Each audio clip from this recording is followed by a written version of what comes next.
नहमदुहु व नुसल्ली व नुसल्लिम अला रसूलिहिल करीम अम्मा बाद फ़अऊज़ु बिल्लाहि मिनश शैतानिर रजीम बिस्मिल्लाहिर रहमानिर रहीम या अय्युहन नासु क़ू अनफुसकुम व अहलीकुम नारा सदक़ल्लाहुल अज़ीम। In the name of Allah, the most gracious, the most merciful. My Lord, expand me my breast is my task for me. Remove the impediment from my speech so they may understand what I say. मात्रमान पित्रमान चार्यावान पुरुषो वैदा परशस्ता धार्मिकी विदिति यस्सा मास मगमहा। हजरात मोहतरम, मुख्तसर वक्त में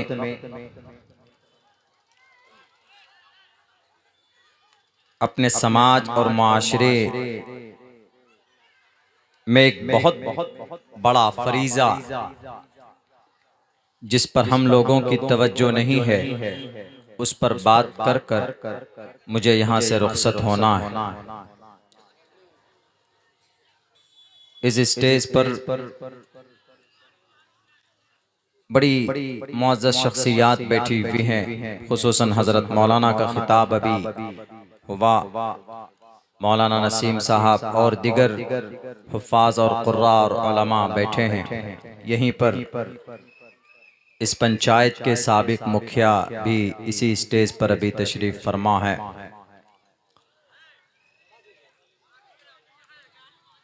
अपने बच्चों के ताल्लुक़ से कुछ बात पेश करना चाहता हूँ।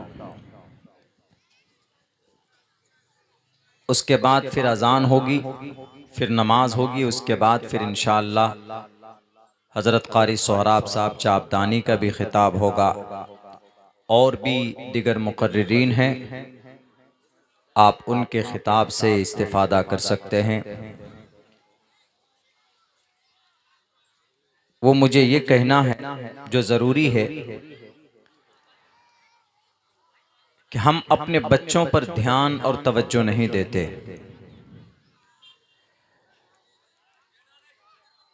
हमारी जिम्मेदारी सिर्फ ये नहीं है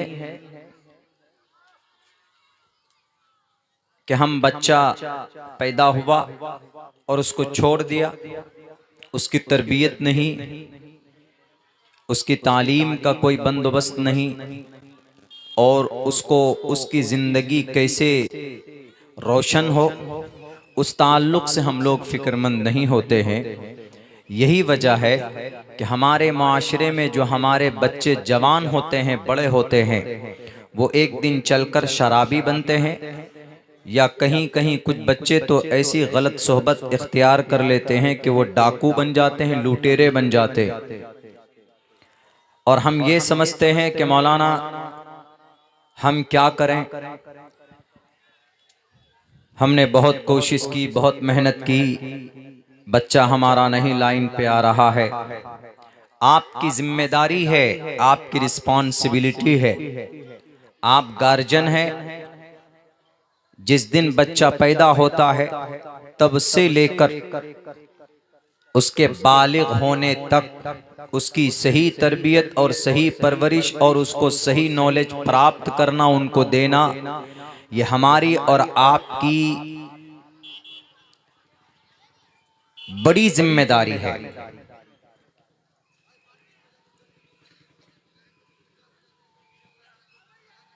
दूसरों के बच्चे इतने अक्लमंद क्यों होते हैं, इतने सक्सेस और इतने कामयाब क्यों होते हैं? क्योंकि उनके माँ बाप उनके बच्चों के ऊपर मेहनत करते। आज जो हम पर इल्ज़ाम लगाया जाता है कि मुसलमान है, बहुत बच्चे पैदा करने वाली कौम है, ये ठीक है। अल्लाह के नबी की हदीस भी है, तज़व्वजुल वदूदल वलूद फ़इन्नी मुकासिरुम बिकुमुल उमम। ऐसी औरत से शादी करो जो ज्यादा बच्चा जनने वाली हो। इसकी तफसील बहुत ज्यादा है, ताकि मैं क़यामत के दिन अपनी कसरते उम्मत पर गर्व कर सकूं, फ़ख्र कर सकूं। लेकिन उसके साथ साथ अल्लाह के नबी ने यह भी बताया है, कुल्लुकुम राइन व कुल्लुकुम मसऊलुन अन रइयतिही। ये नहीं है कि बच्चे आपके पास बहुत ज़्यादा है, 5, 6, 7, 8, 9, 10, लेकिन उन बच्चों की सही तरबियत, आप अगर नमाज पढ़ते हैं तो आपका बच्चा अगर नमाज नहीं पढ़ता है तो जैसे उस बच्चे से सवाल होगा कल क़यामत में, तो पहले उससे पहले आपसे सवाल होगा कि आपका बच्चा नमाज नहीं पढ़ता था, आपने क्या उसकी तरबियत की, आपने उसको बताया, समझाया। कुरान में इसी मजमून को अल्लाह तबारक व तआला ने इस तरह बयान किया है, या अय्युहन्नास कू अनफुसकुम, ऐ लोगो अपने आप को जहन्नम के आग से बचाओ, व अहलीकुम नारा, जब आपकी इस्लाह हो चुकी है, आप पाबंदे नमाज हो चुके हैं, आप शरीयत के मुताबिक आपकी जिंदगी गुजर रही है, लेकिन उसके बाद आपकी सबसे बड़ी जिम्मेदारी यह है कि आप अपने बीवी को, अपनी बेटी को, अपने बेटे को, अपने अहलो अयाल को, आपकी पूरी फैमिली की इस्लाह आपके लिए जरूरी है, उसको भी आग से बचाना आपके लिए जरूरी है। अगर कोई हाजी साहब बन गए, अल्लाह ने उनको तौफीक दी, वसअत दी, वो हज करके आ गए, लेकिन हज करके आने के बाद अगर वो ये समझते हैं कि मैं हाजी बन गया हूँ, मेरे सारे गुनाह माफ हो चुके हैं, अब बस सिर्फ मरने की देरी है, मरने के बाद जन्नत का टिकट तो मिल चुका है, हम जन्नत चले जाएंगे, याद रखिए अगर आपका बेटा बेनमाजी है तो आप हाजी भले ही हो, आपसे सवाल होगा। आपका बेटा शराबी है तो अल्लाह आपसे सवाल करेगा। अगर आपका बेटा कोई गलत काम में है, शरीयत के खिलाफ और शरीयत की नाफरमानी करता है, तो अल्लाह पहले माँ बाप से सवाल करेगा, पहले माँ बाप से सवाल होगा। ईमान के बाद सबसे बड़ा इस्लाम की जो बुनियाद है वो 5 चीज पर है। ईमान, नमाज, रोजा, हज, ज़कात, ये 5 अरकान है। There are 5 pillars of Islam to believe in one God. इस्लाम की छत 5 पिलर पर है, उनमें से एक अल्लाह को मानना यानी ईमान लाना, मोमिन कहना अपने आप को। लेकिन दूसरी चीज क्या है? अकीमुस्सलाह, 5 टू प्रे ऑफर सलाह 5 टाइम्स अ डे, यानी नमाज 5 वक्त की अदा करना 24 घंटे में। यह हर एक मुसलमान, मर्द औरत, हर एक मुसलमान, नौजवान, बालिग, आकिल, अमीर, गरीब, फकीर, बीमार, तंदुरुस्त, सबके ऊपर फर्ज है। फर्ज यानी 24 घंटे में अगर आपने नमाज एक वक्त की कज़ा करती है तो बहुत सजा है। इमाम अहमद इब्न हम्बल फरमाते हैं कि जो जानबूझकर नमाज को छोड़ता है वह काफिर बन जाता है, फकत कफर, वह काफिर बन गया है। हम कितने नमाज छोड़ते हैं अंदाजा नहीं है।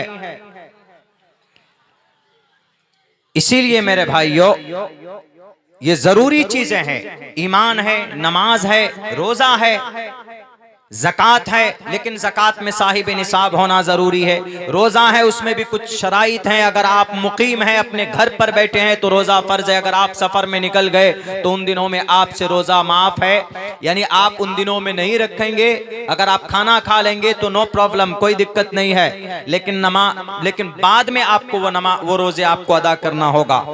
उसके बाद फिर हज है, वो भी एक मालदार आदमी पर है, लेकिन इनमें कॉमन चीज़ क्या है? कॉमन नमाज है। नमाज नहीं पढ़ता हमारा बच्चा, कभी तौफीक होती हम नमाज के लिए कहें? अल्लाह ने कुरान करीम में ये नहीं कहा कि नमाज पढ़ो, बल्कि ये कहा कि नमाज अदा करो, कायम करो। अकीमुस्सलाह, नमाज कायम करो। हम अगर तबलीग में जाते हैं, तरतीब बंदी हुई है, बहुत अच्छी बात है आपके लिए, लेकिन अगर आप तरतीब में, तबलीग में जो सीख कर आते हैं वो अपने घर पर अपने बच्चों पर इंप्लीमेंट नहीं करते हैं, तो आपको कल क़यामत में इसका जवाब देना पड़ेगा। अल्लाह आपसे पूछेगा सबसे पहले, तुम्हारा बेटा नमाज नहीं पढ़ता था, तुम्हारा बेटा शराबी था, शराब पर पाबंदी है लेकिन कोरेक्स तो पीता है, ठेपी तो लेता है, टेबलेट तो खाता है, सुलेसन तो सूंघता है, नापाक और हराम। ला यशरबुल खमर हीन यशरबु वहुव मुमिनुन, रवाहुल बुखारी। अल्लाह के नबी फरमाते हैं कि जब कोई मुसलमान, जब कोई जवान नशीली पदार्थ का सेवन करता है, उसको इस्तेमाल करता है, शराब पीता है, नशा करता है, तो उसके अंदर से ईमान निकल जाता है। बाज मुफस्सिरीन ने, मुहद्दिसीन ने इसकी ये वजाहत की कि अगर वो नौजवान अगर हालत नशा में मर जाए तो उसकी मौत कुफ्र की हालत में होगी, वह काफिर होकर मरेगा। ला यशरबुल खमर हीन यशरबु वहुव मुमिनुन, नहीं कर सकते मेरे भाइयों। इसीलिए हमारे पास बहुत बेहतरीन शरीयत है और मुकल्लफ हम हैं। हमारा बच्चा शराबी बनता है, माँ बाप जिम्मेदार। कोशिश कीजिए, वामुर अहलका बिस्सलाती, अपने घर में फैमिली मेंबर को नमाज का ऑर्डर करो। मरने के बाद सबसे पहले, ईमान के बाद सबसे पहला सवाल कब्र में अगर कोई होगा, नमाज के बारे में होगा कि नमाज आपने पढ़ी थी, अदा की थी, कायम की थी कि नहीं की थी। इसीलिए अपने बच्चों की सही तरबियत करना, आप बचपन से, शुरू से ही अगर उसको आप तरबियत करेंगे। तरबियत का क्या मतलब है? डंडा लेके बैठ जाना है? नहीं। आप घर पे हैं, खाने के लिए बैठे, खाने के लिए माँ के ऊपर सबसे बड़ी जिम्मेदारी आती। इसी को पंडित दयानंद सरस्वती जी ने अपनी किताब के अंदर लिखा, मातृमान पितृमान। संस्कृत में है मातृमान पितृमान चार्यावाद, यानी वो चीज जो अल्लाह तबारक व तआला, अल्लाह के नबी ने, और अल्लाह ने कुरान में बयान किया, अल्लाह के नबी ने हदीस में वजाहत की है कि माँ बाप पर जिम्मेदारी बनती है बच्चों की तरबियत करना। वही बात अभी 150 साल पहले पंडित दयानंद सरस्वती जी, जो कुरान और हदीस, टोपी दाढ़ी, मस्जिद मदरसे के मुखालिफ हैं, उन्होंने इसी हदीस को कोट किया और यूं कहा कि अगर बच्चे की सही तरबियत करना है तो सबसे पहली जिम्मेदारी किसकी है? माँ की है। संस्कृत वर्ड है, लेकिन इसका मतलब होता है मातृमान पितृमान चार्यावान पुरुषो वेदः। पुरुषो वेदः, इसका मतलब ये लास्ट में है। इसका मतलब ये है कि इंसान महान कब बनता है? पुरुषो वेदा, पुरुष है, पुरुष मैंने मर्द, पुरुष इंसान, वेदा ज्ञानी, महान, गुरु कब बनता है?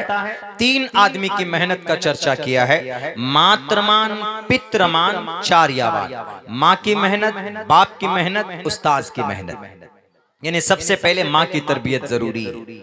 माँ कैसे तरबियत करेगी? माँ को एक अच्छा खासा मौका मिलता है बच्चे को तरबियत करने का, इसलिए कि सबसे पहले बच्चा पैदा होने के बाद माँ की गोद में पलता है। बच्ची है, पलती है, वो बच्चे माँ का गोद, माँ की गोद में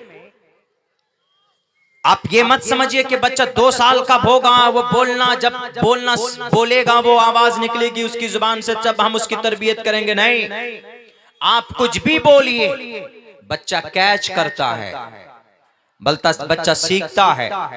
छोटा बच्चा है, अगर वो बाएं हाथ से कोई सामान पकड़ता है, बाएं हाथ से खाना खाता है, तो कुछ नहीं करना, सिर्फ 1 हफ्ता मुस्तकिल कहिए कि बेटे बाएं हाथ से मत खाओ, खाना दाएं हाथ से खाते हैं, दाएं हाथ से खाना सुन्नत है।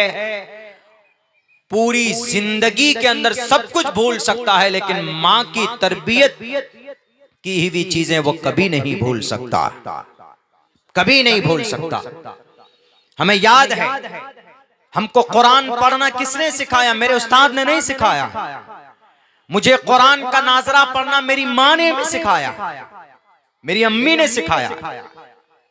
और हमें वो डेली की वो शाम हमें याद है, वो रात हमें याद है, जो मगरिब से लेकर इशा तक सोने नहीं देती थी कि तुमको पढ़ना, ये सबक पढ़ोगे, सुनाओगे तभी खाना मिलेगा।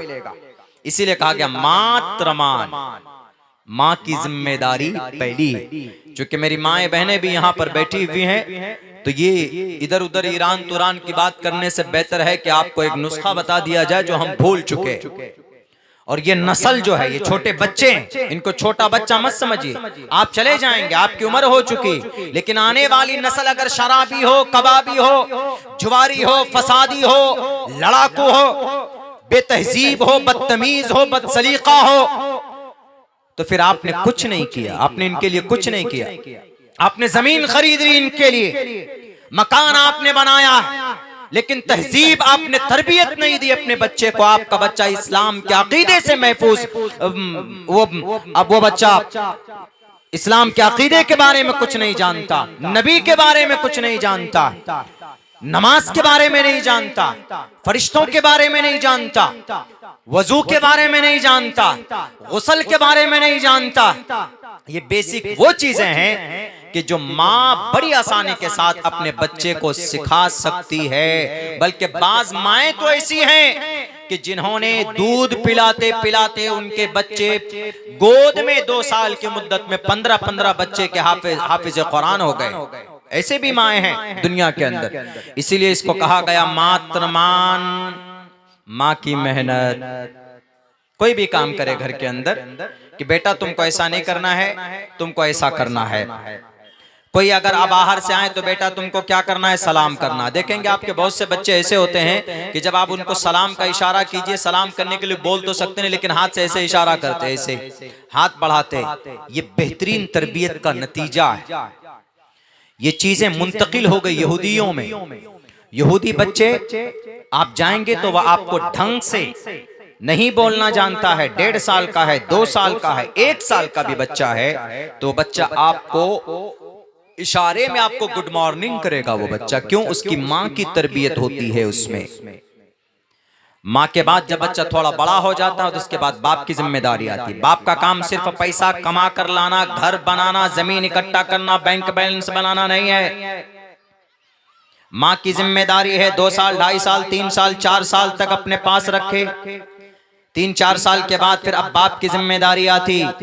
आपके इलाके के अंदर में कोई मकतब नहीं है, कोई मदरसा नहीं है, तो कम से कम अपने उस बेटे के लिए, उस बेटी के लिए 1 घंटे का वक्त निकाले और बैठे, उसको पढ़ाए। सबसे पहले अकीदे इस्लाम को जानना जनवाना जरूरी है कि इस्लाम किसको बोलते हैं, अल्लाह कौन है, अल्लाह कहाँ रहता है, हमें किसने पैदा किया, हमें किसकी इबादत करनी चाहिए। इन चीजों की तरबियत होनी चाहिए। पहले ये तरबियत होती थी तो तरबियत की वजह से अल्लाह के वली पैदा होते थे। आप क्या कहते हैं, जुनैद बगदादी ऐसे पैदा हुए, अब्दुल कादिर जीलानी का वाकया मशहूर है, जुनैद बगदादी का वाकया मशहूर है, बाबा फरीदुद्दीन गंज शकर अल्लाह के वली का वाकया मशहूर है, मोइनुद्दीन चिश्ती का वाकया मशहूर है, निजामुद्दीन औलिया का वाकया मशहूर है, इमाम अबू हनीफा का वाकया मशहूर है, इमाम मालिक के। इतने बड़े लोग ऐसे पैदा नहीं हुए, उनके पीछे उनके माँ बाप की मेहनत रही है, तब जाकर ये अल्लाह के वली और एक मुजाहिद बने। ऐसा नहीं है, मेहनत जरूरी है। हम अपने बच्चों पर मेहनत करें। अगर आपके पास नहीं है वक्त, आप कमजोर तबके से हैं, आपको सवेरे निकल जाना पड़ता मजदूरी में, रात को आप थक हार कर 7-8 बजे आते हैं, तो उनके लिए क्या करेंगे? तो उनके लिए पूरे मोहल्ले वाले मिलकर एक मकतब बनाइए मस्जिद में। ज्यादा मत दीजिए, मकतब बनाइए। मकतब में 1 घंटे की तालीम इमाम साहब देगा, आप उनको अलग से दीजिए कि इमाम साहब आपकी तनख्वाह है, हम 6,000-7,000 रुपए देते हैं। लेकिन अगर आपकी बस्ती में अगर 100 रुपए, अगर 100 घर वाले 100 रुपए निकाल लें कि हम आपको अपनी जेब खास से 1 घंटे की तालीम हमारी बच्चों को दीजिए, कुरान की, अकीदे की, नमाज की, वजू के बारे में बताइए, हम आपको अलग से 100 रुपए महीने का नजराना देंगे। एक क्या महीने के अंदर में 100 रुपए नहीं निकल सकता? मटन तो खा लेते हैं 700-800 रुपए का महीने में, कम से कम कुछ लोग तो 15-16-20 किलो खा जाते। कोलेस्ट्रॉल बढ़ता, उसके बाद फिर डॉक्टर का चक्कर लगाते। कम खाइए, 15-20 किलो मटन मत खाइए। आप भैंस का बड़े का गोश्त खाते हैं, 200-250 रुपए का लाते, कम से कम महीने में 10 किलो तो आ जाता होगा। कोई घर ऐसा नहीं है कि जो महीने में कम से कम 10 दिन न पकता हो। मजदूर किस्म का आदमी है वो भी लाता, ज्यादा नहीं। जहां आप 2000 रुपए मटन और चिकन खाने में खर्च करते हैं, अगर आप सिर्फ 100 रुपए निकाल कर इमाम साहब को दे दीजिए और ये कहिए कि इमाम साहब मेरा बच्चा 1 घंटा पढ़कर जाएगा, इंशाअल्लाह उस बच्चे की उन 100 रुपए की बदौलत में तकदीर बदल जाएगी। आप दौलत इकट्ठा करके जाएंगे, मरने के बाद में उस दौलत का आपको कुछ नहीं मिलने वाला।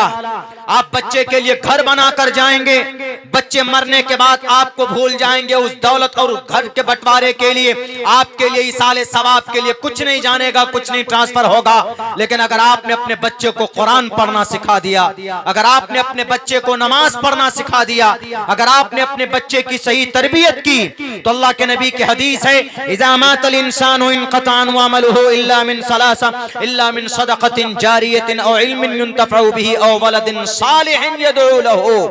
इंसान मर जाता, बैंक बैलेंस छोड़ कर गया, जमीन छोड़ कर गया, घर बना कर गया, कोई सवाब नहीं मिलेगा। लेकिन अगर अच्छी औलाद बना करके गया है, नेक औलाद बना करके गया है, तो वो नेक औलाद जो भी नेक काम करेगी, मरने के बाद ये डायरेक्ट उसको उसका सवाब मिलता रहेगा, कयामत तक मिलता रहेगा। इसीलिए मेरे भाइयों, मेरे लिए, हमारे लिए जरूरी है, आपके लिए जरूरी है, हम अपने बच्चों की सही तरबियत करें। ये हमारी जिम्मेदारी है। अगर आपके पास फुर्सत नहीं है, वक्त नहीं है, तो आप अपने उस्ताद के पास भेज दीजिए, एक मकतब बनाइए। अब मकतब में अगर 100 घर है, 100 रुपए देंगे तो 10,000 रुपए, 7,000 रुपए मस्जिद की तरफ से 17,000 रुपए। इमाम साहब भी गदगद काहे को जाएगा चेन्नई और मुंबई और महाराष्ट्र। 7,000 रुपए देते हुए हमारी जान निकल जाती इमाम साहब के। अरे मौलाना साहब, आप तो नमाज ही पढ़ाते हैं। नमाज ही पढ़ाते नहीं, नमाज एक ऐसी इबादत है कि वो पूरी जिम्मेदारी के साथ वो इमाम 5 वक्त अर्श मोहल्ला पर आपकी नमाज लेकर पहुंचता है डेली। सारे लोगों की नमाज की जिम्मेदारी किस पे? इमाम साहब पे। अब बेचारा पूरी ईमानदारी के साथ में वहां पर लेकर जाता है अल्लाह के पास में, अल्लाह हमारे मुक्तदियों की नमाज लेकर आया हूं, कबूल फरमा। आप तो आए, नमाज पढ़कर चले गए, कोई गड़बड़ी होगी तो इमाम साहब पकड़े जाएंगे कि नहीं जाएंगे? उस इमाम साहब को हम कितना देते हैं? 6,000 7,000 रुपए।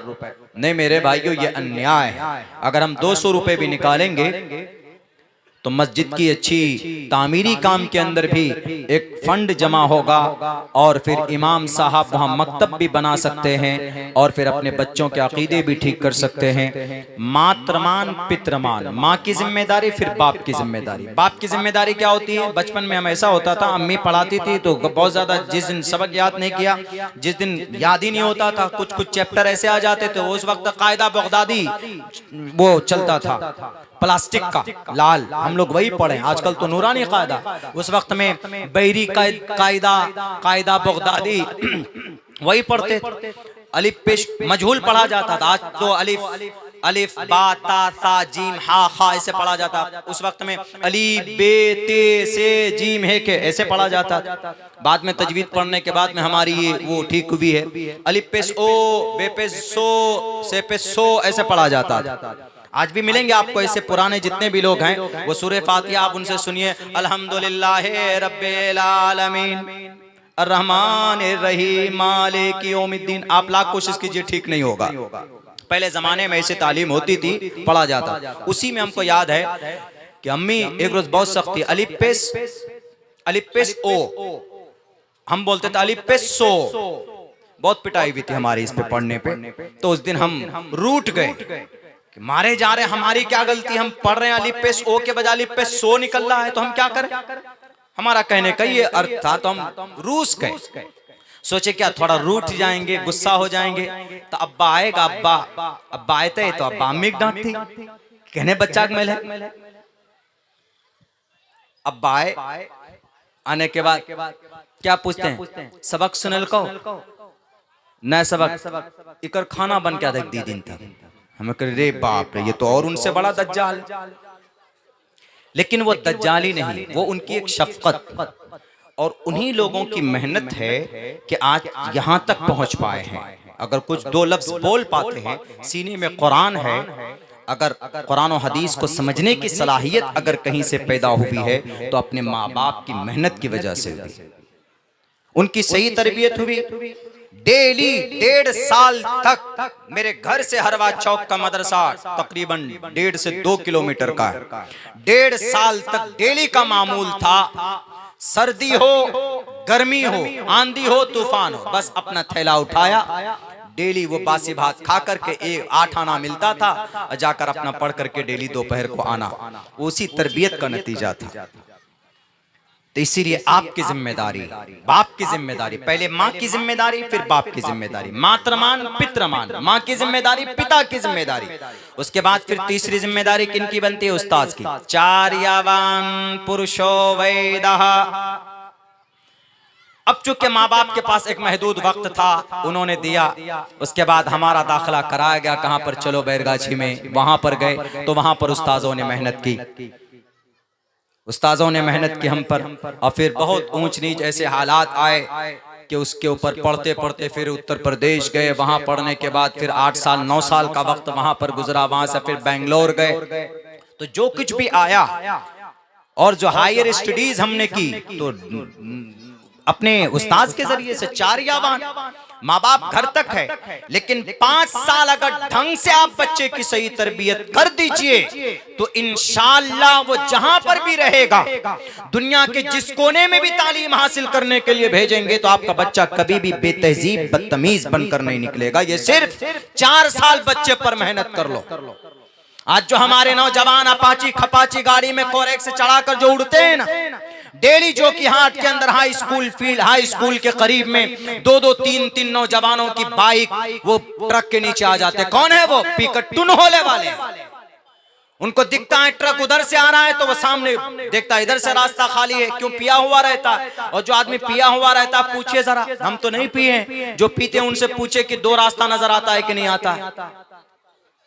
आपने देखा होगा कि पहले जब शराब बहुत ज्यादा पीते थे लोग, शराब पीकर साइकिल लेकर, साइकिल धान के खेत में, वो आदमी वहां क्या बोलते हैं, नदी के किनारे, है कि नहीं? ऐसा होता था कि नहीं होता? क्योंकि जब शराब पीता है तो ये शराब सबसे पहले इंसानी दिमाग के तवाजुन पे अटैक करता है, उस पर अटैक करके वो सोचने की सलाहियत खत्म हो गई, पहचानने की, कॉमन सेंस, अकल के ऊपर हमला करती है शराब, नशीली चीज।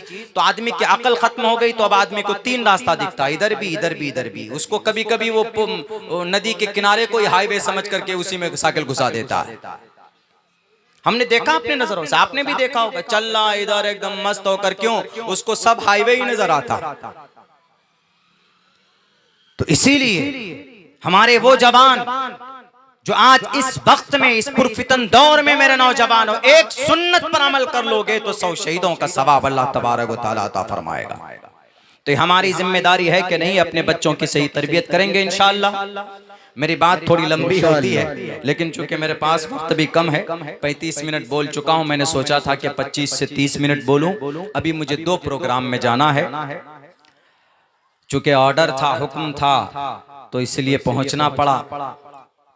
बेतसानी बस्ती में है, डर भी लगता है, वरना पिछले 10-15 दिन से मैं बाहर था। उमूमन बाहर का प्रोग्राम की मसरूफियत रहती है, इसलिए इलाके में नहीं आ पाता हूँ, वरना आपके इलाके के बड़ी मुस्तनद कई मुअज़्ज़ज़ आलिम दीन मौजूद हैं। मुफ्ती